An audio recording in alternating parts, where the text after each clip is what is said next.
What's up everyone, welcome to the channel. Today we're going to be talking about the PlayStation Portal 2 years later.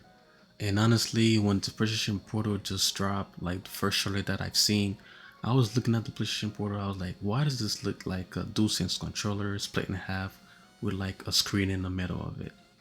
And I've been a little bit skeptical ever since. But when the PlayStation Portal actually released, or when it got closer to being released, I was taking a look at it more and more closely. I was like, this seems more interested to me. So 2 years later, I've been using the PlayStation Portal, and I'm gonna take you guys through the cycle of the updates that we've received and how much better that it has gotten over the past 2 years. So with that being said, let's get into the video. So when the PlayStation Portal first dropped, there was a lot of people that were saying that they were having a lot of connection issue. Personally, I did a little bit, not as often as everybody else was reporting. There was a situation where we had to plug our Ethernet cable to get a better connection, streaming it from the PS5. I had to do that too. But now the PlayStation Portal has gotten so many updates in terms of like performance and stability. Like the performance stability aspect of the PlayStation Portal has been a lot. Every single update is some sort of like performance stability aspect to it. And not only that, we will receive massive update to like the UI, to cloud streaming, to making everything feel more tighter and snappier. Around a year after the PlayStation Portal launch, people were already asking for cloud streaming, the ability to stream their game without having their console on. And I thought that was gonna be a cool feature. When they actually brought it over, it was actually pretty nice.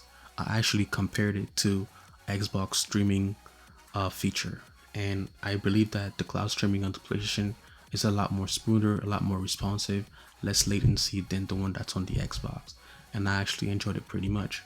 So they added cloud streaming. They also like updated the UI. We have the ability now to be able to record our own game and take screenshot. A lot of updates have come to PlayStation Portal comparing from what it was in the beginning.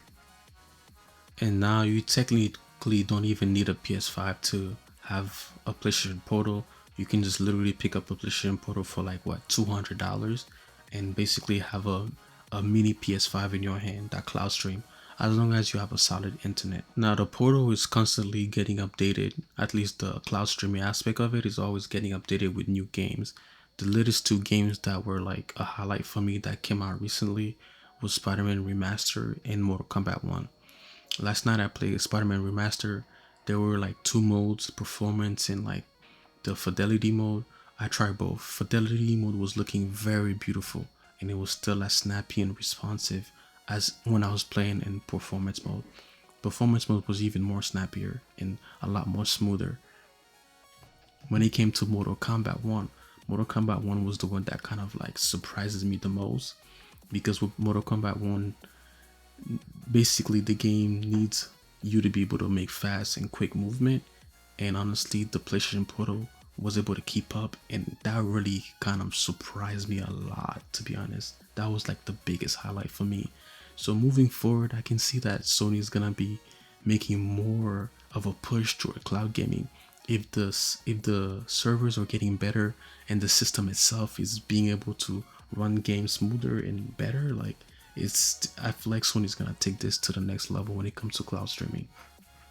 PlayStation Portal is not going to replace your PlayStation 5, but if you're somebody who doesn't have the money for a PlayStation 5 or a PlayStation 5 Pro, and you're looking into getting into the ecosystem, you can just pick yourself up a PlayStation Portal for like what, $200, and then just get the subscription tier to have the PlayStation Plus, and then boom, you're good to go, and you can start streaming games from the cloud streaming library.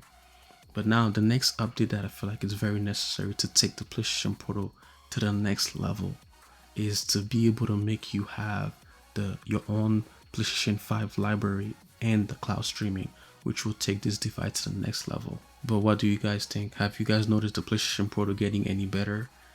Leave your thoughts in the comment below. I'll see you guys in the next one. Peace. Before we leave, I just realized this. I turned on my PlayStation Portal and I noticed that we have another title available, which is Prince of Persia: The Rogue. It's funny because I was just watching the gameplay yesterday at Gamescom, and all of a sudden, this title just arrived on the PlayStation Portal, which is kind of surprising for me because this is like a newer title, but this is pretty much evidence that Sony is really taking the PlayStation Portal seriously and cloud streaming serious. So yeah, I didn't have much time with it, but make sure you guys check it out. I'll check it out myself and play it and see how it's running. But I'll see you guys in the next one. Peace.